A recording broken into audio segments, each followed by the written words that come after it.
Hi everyone, this is the story of my abusive mother-in-law and my useless husband who never bothered to protect me. I'll be using fake names to keep my identity private. Sharing my story is one thing, but dealing with real-life drama is another, and I don't want anyone to find me.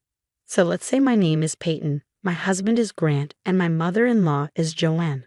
There's also my grandma Lily, who is the sole reason I'm still alive today. Grant was a decent boyfriend, and I was completely in love with him, ready to marry him. When he proposed, I immediately said yes. But my life changed drastically after that. Grant started showing many red flags. I discovered that he and his mother were extremely close, and she essentially controlled him. Joanne began creating problems as soon as she moved in with us, mooching off her son. One day, she walked in with some papers and said, "Peyton, you need to come and sign these papers. The faster you do it, the better for you." "What are those papers, Joanne?" "This is an ironclad prenup that you both need to sign. It says that in case of a divorce, neither of you can claim anything from the other. Sign it right now." "Wait a minute, did you just make a prenup without consulting us? This is really humiliating, Joanne. Why would you do that?" "I did this so you can't take my son to the cleaners in case of a divorce. You earn way less than him, and this house is his. We cannot trust you enough to try and take everything from him." "This is insane, Joanne. I am not some witch that you make me out to be. This is ridiculous. I won't sign a prenup just like that. I feel insulted. You should have talked to us about this." "Actually, I know about the prenup. It's not a big deal, Peyton. If you're really not with me for money, you should have no problem signing this," Grant interjected. I was taken aback that Joanne and Grant had discussed this without telling me. No, I wasn't with Grant for money. I didn't earn much, but I had a substantial inheritance in store for me, which I hadn't told Grant about yet. We fought for days, and Joanne regularly insulted me for not signing the papers. Eventually, I went to my grandma for help. She listened to everything I said and then asked, "Honey, are you sure you want to marry this man? I don't think he's the right one for you. You two aren't even married yet, and he's already making plans with his mother to corner you." "It's just this one problem, Grandma. I really love Grant, and he loves me too. I can't imagine marrying someone else. He is a good man." "Well, if you've made up your mind, I would encourage you to sign the prenup. I'll send my lawyer to read through the terms, but I have a request. Never mention that your grandparents are millionaires. I don't want them to know. I haven't told them anything yet, Grandma, but why do you want me to say it? I understand things better than you, Peyton. You're seeing them with rose-tinted glasses. Your grandfather and I worked hard to build this fortune. I don't want anyone to take advantage of you and steal your money. Grandma, you don't have to worry about that. I won't tell them anything since you asked me not to. Besides, Grant is a good man, and he will never do that. If his mother becomes too much, I'm sure he'll protect his wife." I was wrong. Grant was a horrible man, and his mother was much worse than I knew. I gave in and signed the prenup, later realizing it was a wise decision. As soon as we got married, Joanne started to abuse me regularly. Even after signing the prenup, she verbally and sometimes physically abused me. I'm too ashamed to speak of most things she did, but I will mention one incident because it was the turning point in my marriage. One day, when I was home after work, Joanne stormed into my room with a smirk on her face. She handed me a big bag of clothes and demanded that I wash them. I didn't protest because I was used to this behavior. I knew that if I refused, she would tell Grant, and then the two would verbally abuse me. It was a routine, so I picked up the heavy bag, even though it was hard for me. As I was walking down the hall, Joanne tripped me, causing me to fall and hurt my ankle. I screamed in pain, but Joanne just laughed and walked away. After putting some ice on my ankle, I called Grant. "Grant, I fell and hurt my ankle. Your mother tripped me today. I've taken her abuse for a long time now. You need to do something. She's crossed the line." "Don't make up lies about Mom, Peyton. She would never do something like that. You just want her out of the house and don't want to do your chores. Stop lying and defaming my mom." "I'm not lying, Grant. Please believe me." "Don't waste my time, Peyton. Go back and do the chores my mom gave you. I don't want to hear another complaint from you." Grant hung up on me. He never stood up for me, always acting like I was in the wrong. I didn't say anything because I didn't want him to leave, but this time, I couldn't take it anymore. I just cracked. Secretly, I had been seeing a therapist with my grandma's help, but their abusive ways were becoming too much to handle. It was then that I knew I had to get out. Joanne even sent me nasty texts saying I deserved what she did and that Grant would never speak against her. I was furious and determined to seek revenge. Later, my grandma passed away. I was heartbroken but relieved she was no longer in pain. I stayed strong, thinking she had finally reunited with my granddad. Grant didn't help me at all during this time. He didn't even show up to the funeral, but he found out that I had inherited $250 million. Grant was shocked and started being extra nice to me. The next day, another surprise awaited me. Joanne was sitting at the foot of my bed, looking creepily sweet. "What are you doing here, Joanne? No one told me you were coming today. Why were you staring at me while I was sleeping?" "Oh, I came early to help you with the chores. I made you tea and it's right beside the bed. I know how much you love tea, so I ordered a special batch for you. You didn't answer why you were in my room while I was sleeping. It's creepy as hell. I was trying to massage your feet, Peyton. I know you hurt your ankle while carrying my laundry. Your feet must be sore, so I thought I could massage them for you.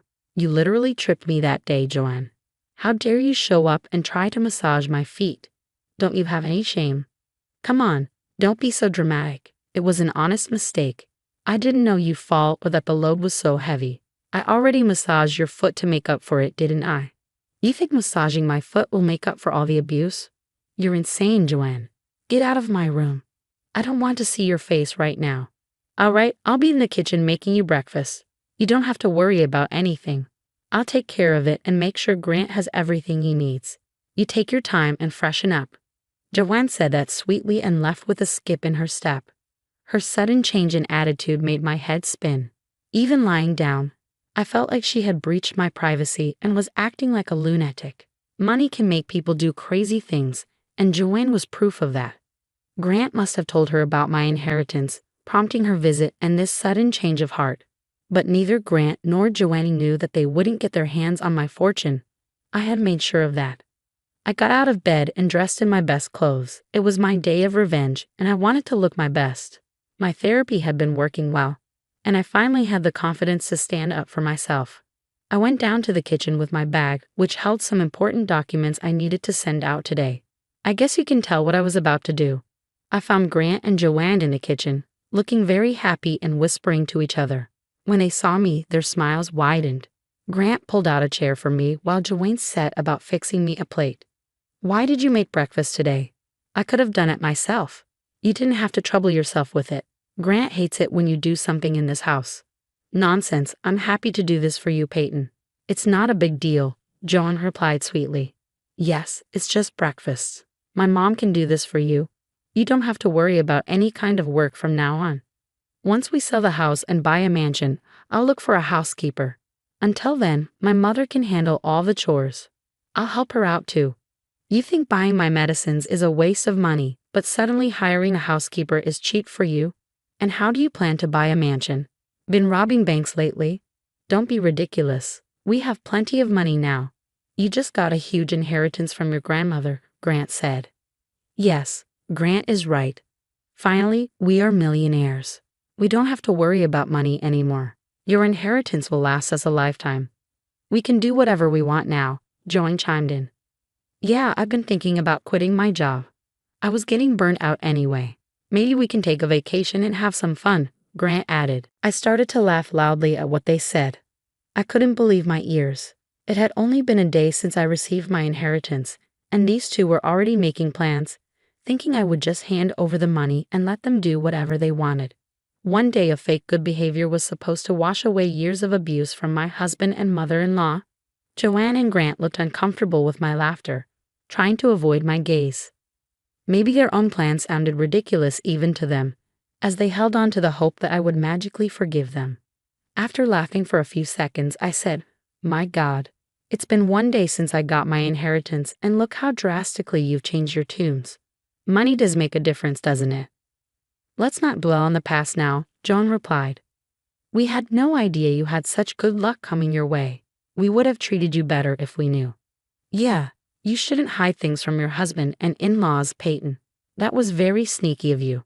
Anyway, what should we do with so much money? I was thinking of a house and a Caribbean vacation." "Don't just say house," Joan interjected. "Say mansion or villa. We can even opt for a penthouse. That would suit our status better." We are millionaires after all. All my friends will be so jealous of me. I listened to their banter and then casually took out the documents I had been hiding in my folder. Joanne and Grant looked expectantly at me, as if I was giving them papers that said all the money was theirs. But they were in for a shock. Holding the papers, I said, I would like to correct you there, guys. We are not millionaires. I am a millionaire. The money is mine, and I got it as my inheritance. Yes, you did get the money, but we share everything.